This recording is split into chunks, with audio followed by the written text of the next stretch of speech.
네, 여기 69페이지 보면 이제 이런 말씀을 적으셨어요. 당신이 세상과 연결에 성공하기 위해서 훈련은 반드시 필요하다.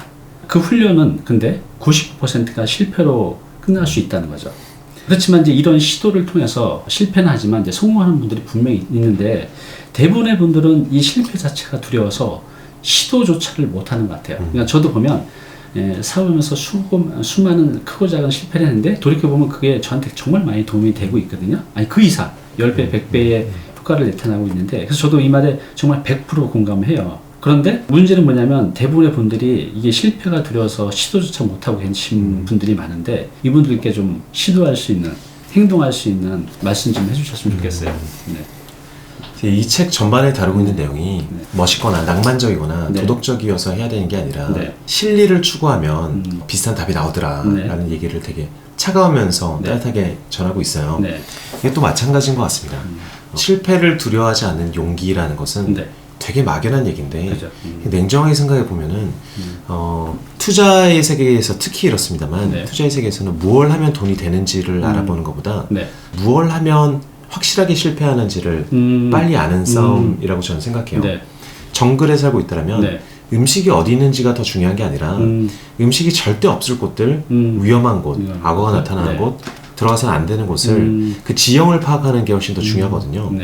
그러면 정글을 돌아다녀 보는 이유 자체가 여기는 확실히 음식이 없어를 인지하기 위해서 음식은 대체로 이 좁은 공간 안에 있을 거야 그 지형을 이해하는 건데 그러기 위해서 실패를 빨리 하면은 무엇이 확실한 실패인지에 대한 이해가 확 늘어나잖아요. 예를 들어 제가 창업을 할 때 어떤 생각을 했냐면요. 창업에서 실패할 확률이 98%라는 거예요. 근데 제가 투자를 하면서 이미 대부분의 실패의 경우를 많이 경험해 봤기 때문에 그러면 창업해서 98% 실패할 것 중에 90%는 이미 제가 경험해 봤을 것이다. 다른 곳에서. 그러니까 투자 성공 요인을 제가 아는 게 아니라 투자 100% 실패한 이유를 너무 잘 알고 있으니까 아마 창업도 다 비슷할 거다. 게을러서 실패하고 시도 안 해서 실패하고 무리해서 실패하고 고집 부려서 실패하고 그냥 다 똑같은 패턴들일 것인데 그럼 그 90%는 제가 이미 알고 있으니 나머지 8%만 이해하면은 성공에 다가가기 훨씬 더 쉬울 것이다. 이런 생각이 들었어요.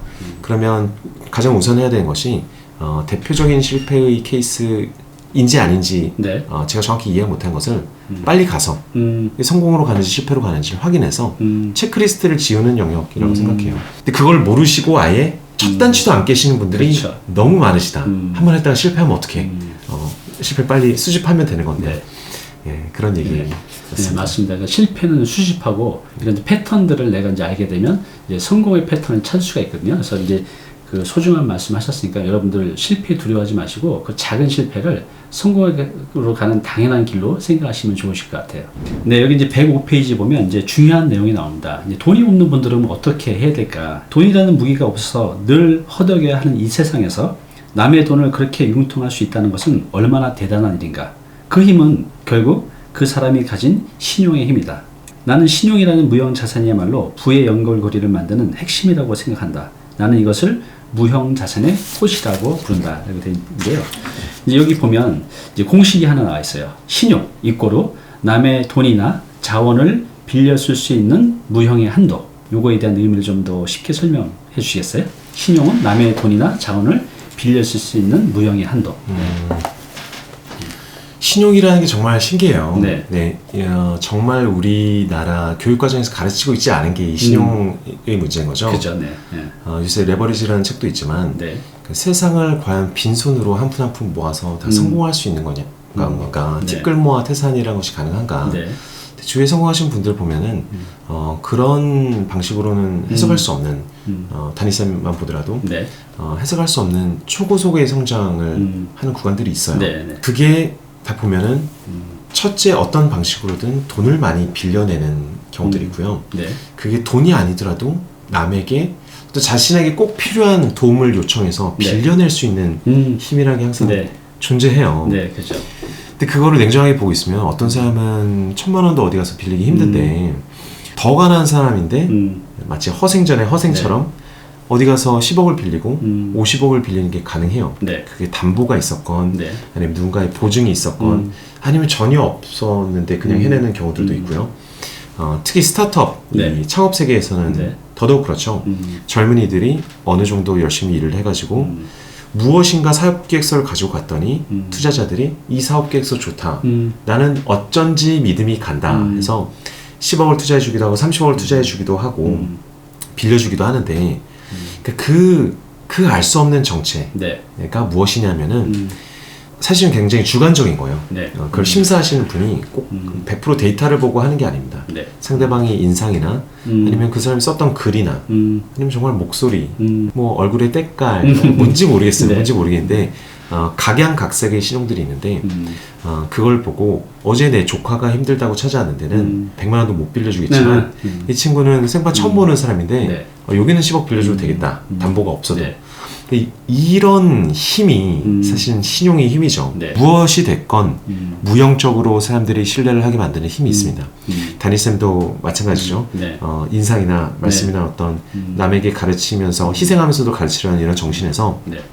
남들이 무형의 응원을 보내고 저 사람에게라면 돈을 좀 더 맡겨도 되겠다. 빌려줘도 되겠다. 네. 이런 신용 한도가 쫙 생기는 겁니다. 네. 필요하실 때, 특히 네. 좋은 쪽에 쓸 때 필요할 때는 50억, 100억을 융통이 가능해지는 그렇죠. 거죠. 네. 네. 정말 중요한 내용 같아요. 우리가 살다 보면 이제 기회가 올 때가 있는데 그 기회를 이제 부로 연결시키려면 이제 돈이 필요하잖아요. 이제 뭐 은행에서는 대출이 많이 안 되고 그때 많은 투자자들을 통해서 돈을 끌어모을 수 있는 이런 신용력이 있다고 하면 정말 빠르게 이제 부자가 될 수 있죠. 그래서 지금 돈이 없는 분들도 이 신용을 쌓아가는 게 굉장히 중요한데 그거에 대한 이제 구체적인 내용은 이 책을 한번 읽어보십시오. 어떻게 쌓아가서 어떻게 내 신용으로 돈을 많이 끌어오실 수 있을지. 네, 여기 이제 117페이지에 보면 굉장히 중요한 내용이 나옵니다. 여러분들이 이걸 이해하시고 이용하시면 좋은 기회를 많이 만들 수 있을 것 같아요. 읽어볼게요. 네트워킹은 서로 도움이 될 만한 사람끼리 만나서 시너지를 일으키는 것이다. 누구나 혼자 살아갈 수 없고 혼자만의 재능으로 모두 성공할 수 없다. 아주 많은 도움이 필요하다. 설령 혼자 성공할 수 있었던 사람마저도 네트워킹을 잘한다면 그 힘은 수십 배가 될 것이다. 그래서 이제 이 책을 읽어보면 대표님이 이제 많이 그런 부분들을 주장하셨어요. 그 혼자보다는 팀으로 또 네트워킹을 활용하면 큰 기회, 큰 부를 빨리 이제 쌓을 수 있다고 했는데요. 이 부분에 대해서 좀 설명 좀 부탁드릴게요. 어찌 보면 당연한 이야기예요. 근데 네.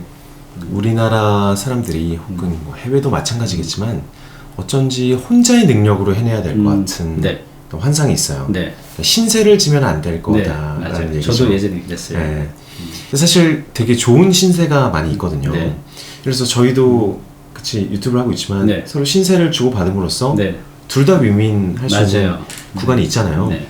그러니까 그걸 신세를 지지도 않고 남이 신세를 끼치는 것을 허용하지도 않으면은 본인만 손해예요. 책에도 그런 내용을 많이 담고 있죠. 고립되어 있는 것에 대한 환상. 혼자서 돈을 벌 수 있을 것 같고 네. 혼자 능력으로 뭔가 이렇게 해야지 괜히 와서 손 벌리지 말라 이런 얘기를 하는데 나쁜 방식으로 손 벌리는 것은 물론 나쁘지만 정말 이길 때는 팀워크가 필요하고 서로 나눠서 같이 고민하는 게 네. 필요한 것 같습니다. 예컨대 저는 10시간 고민해야 될 일을 다니쌤은 벌써 다 알고 계셔서 10분만 전화 통화해 주시면 제 문제를 해결해 줄 수 있는 것도 있고 네. 반대로 저도 분명히 그렇죠. 네. 10분 만에 그걸 해결해 줄 수 있는 게 있는데 그렇게 예를 들어서 개모임이 커졌다 50명이 되어 있다라면은 굉장히 많은 시간을 아낄 수 있는 거잖아요. 그렇죠. 네. 나 혼자 500시간을 써야 되는 거를 10분씩 50통화하면은 다 해결이 되게 네. 만들 수도 있어요. 상대방에게 별 피해가 안 되게 하면서도 그리고 저 역시도 그들한테 50통의 전화를 받아줌으로써 모두가 그런 시너지 증폭을 만들어낼 수 있는데 그런 게 인생에서 굉장히 중요하죠. 굉장히 중요한데 단지 그 환상 때문에 네. 내가 신세를 지면 안 될 것 같고 그런 느낌이 있어서 맞아요. 부끄러워하게 되는 거죠. 네. 그래서 이제 저도 이제 이 말에 이제 100번 공감하는 게 저도 사업을 하면서 진짜 며칠 끙끙 앓던 거를 그냥 친구한테 전화하다가 나 지금 이것 때문에 고민하고 있는데 그 친구가 아주 쉽게 해답을 주는 거예요. 그래서 그런 방법이 있었어. 그래서 그냥 바로 해결했는데 이제 그런 의미인 것 같아서 우리 이런 네트워킹을 확장해 가는 것도 이 무형의 재산을 이제 늘려가고 그러면서 더 많은 이제 기회를 만들 수 있는 힘이 되는 것 같아요. 네, 여기 이제 134페이지 보면 굉장히 중요한 얘기가 나옵니다. 여러분들 이것만 지켜도 단연컨대 성공할 수 있어요. 한번 읽어볼게요. 성공하는 사람은요, 자신의 통제 범위 안에 있는 일에만 관심이 있다고 해요. 단 1초도 자신의 통제할 수 없는 이야기를 유의하는 데 시간을 허투루 낭비하지 않는다. 이 내용은 제가 읽었던 에피텍토스 인생을 바라보는 지혜, 그 책에 가장 이제 중요하게 제시하는 부분이야. 내가 할 수 있는 일과 없는 일을 구분해서 할 수 있는 일에만 집중하는 거. 그래서 이제 이 부분이 굉장히 중요한데 자세히 설명 좀 부탁드릴게요. 이 얘기는 뭐 성공한 사람의 7가지 습관에도 나온 내용인데요. 네. 굉장히 많은 영역에 나오는 것 같습니다. 뭐 레이 달리오도 이런 얘기를 하기도 하고요. 투자 쪽에서는요. 너무 많은 얘기죠. 인생에 들어오는 걱정거리가 사실 99%는 쓸데없는 걱정이라고 그래요. 그렇죠. 연예인 걱정, 뭐 정치 걱정. 그 중에 상당수는 내 인생에 그렇게 직접적인 영향을 미치지도 않거니와 더 중요한 것은 내가 걱정하고 고뇌한다고 아무것도 바꿀 수 없는 날씨 같은 것들이 있어요. 맞아요. 날씨는 차라리 오늘 비가 오나 그럼 우산이라도 챙길 수 있지만 사실 어떤 걱정거리들은 하나만한 걱정 있잖아요. 내가 어쩔 수 없는. 특히 연예인 걱정 같은 거죠. 인생. 연예인 걱정을 해서 뭐하냐. 내가 뭐 편지라도 하나 써서 그 사람을 뭐 응원해 줄 거면 모르겠지만 그마저도 큰 의미가 없고 저도 사업을 하는 입장이니까 하루에 몰려오는 일 중에 100가지가 있으면은 그 중에 3만 합니다. 3만. 97가지는 붙잡고 1시간, 2시간 동안 고민하더라도 아무런 대안이 바뀌지 않고 계획이 바뀌지 않는 일들이에요. 빨리 집어 던져야죠. 그건 어쩔 수 없다. 내가 할 수 있는 일, 내가 고민해서 뭔가 계획을 세우거나 행동을 하면 내가 결과를 조금이라도 바꿀 수 있는 일만 해도 태산같이 쌓여 있는데 이제 성공한 사람들은 그런 거에 집중하는 거죠. 뭘 할 수 있는가 내가 뭘 할 수 있는가 내가 결과를 어떻게 바꿀 수 있는가에만 집중을 해요. 근데 통제할 수 있는 것, 통제할 수 있는 것, 내가 영향을 미칠 수 있는 것 중에 가장 좋은 것은 무엇이냐? 이 빌 게이츠랑 워런 버핏 등 세상에서 가장 성공한 사람한테 성공의 비결이 뭐냐? 하나 뽑아보라고 하면은 포커스라고 하더라고요. 포커스. 집중하는 것. 집중할 필요가 없는 것을 과감히 버리고 집중해야 된 것만 선택과 집중하는 것. 근데 그게 너무너무 어렵죠. 그래서 우리 시청자분들도 우리 대표님께서 말씀하셨듯이 내가 통제할 수 있는 일, 통제할 수 없는 일을 구분하고 통제할 수 있는 일에만 좀 더 집중하신다고 하면 굉장히 좋은 결과 만들 수 있을 거예요. 여기 이제 165페이지에 굉장히 중요한 내용이 있는데요. 자신 안에 있는 무형 자산을 쌓으면 반드시 유형 자산과 연결할 수 있다. 이 말이 이제 어떤 말인지 이해가 되십니까? 그러니까 내가 이제 신뢰가 있다든가, 내가 어떤 노하우가 있다든가, 어떤 부분에 이제 전문 지식이 있으면 이런 외부의 투자자들, 또 뭐 고객들과 연결시켜서 내가 성장하고 성공하고 부자가 될 수 있잖아요. 그래서 그거에 대한 이제 굉장히 중요한 얘기를 하셨는데요. 여기 이제 이런 내용이 있습니다. 자산을 가진 사람은 일반인이 상상하기 힘든 수준의 돈을 투자해서 이런 무형자산, 여러분들의 무형자산을 갖고 있는 사람들을 찾는 데 이제 혈안이 되어 있습니다.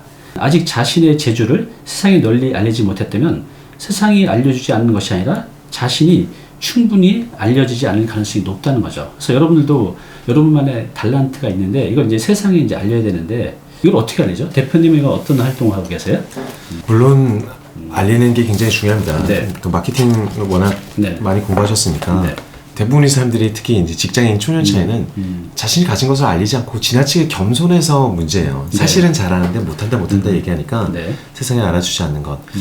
조금 더 근원으로 들어가면은 자기 무형자산이 무엇인지를 알고 그 부분에 대해서 너무 겸손하지 않고 알리는 노력. 나 사실 이런 거 좀 잘합니다. 를 평소에 좀 얘기를 하고 다니고 좀 덜 부끄러운 자세가 필요하고요.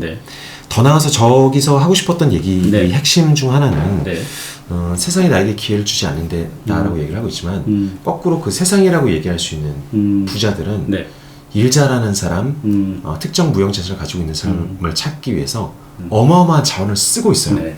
예를 들어서 저도 사람을 뽑을 때 제 네트워크만으로 못 찾으니까 헤드헌팅 같은 데 맡기고 있는데 헤드헌팅 가격이 되게 비싸잖아요. 연봉이 한 30% 정도를 냅니다. 6천만 원짜리 이제 연봉을 가진 사람을 찾는데 저는 찾는 데만 1,800만 원을 쓰고 있는 거예요. 그 니즈가 어마어마한 거죠. 실제로 6천만 원 주고 그 정도 일을 잘할 수 있는 사람, 8천만 원 주고 그 정도 일을 잘할 수 있는 사람을 찾기 위해서 전 세계 자금들이 정말 미친 듯이 노력을 하고 있어요. 그러니까 우선 무형자산을 키우면 생각보다 세상이 빨리 알아줄 것이다라는 걱정과 키워두고 있는 과정에서 너무 부끄럽거나 겸손할 필요가 없다. 외부에 열심히 알고 다니자. SNS 같은 걸 활용해도 되고요. 블로그 같은 데 자기가 공부한 것을 어느 정도 정리해서 올리면서 콘텐츠화 시켜도 좋고 수단과 방법을 가리지 않고 자랑을 해야 돼요. 맞습니다. 낭중지추라고 하죠. 낭중지추에 대한 환상이 너무 있는 것 같은데 주머니 밖에 송곳이 탁 튀어나와서 자기 재주를 어쩔 수 없이 알릴 수밖에 없다. 저는 반 정도는 동의하면서 한편으로는 자기가 열정이 있다, 나 이거 좋아한다를 계속 손들고 알려야 된다. 제가 가장 좋아하는 것 같습니다. 얘기를 항상 해야 된다. 여러분들도 너무 겸손해하지 마십시오. 겸손이 미덕이 아닌 것 같아요. 사업을 할 때는 자신이 갖고 있는 것들을 널리 이렇게 알리신다고 하면 이런 여러분들이 갖고 있는 이런 무형의 자산을 찾으려고 혈안되어 있는 분들이 많이 찾아옵니다.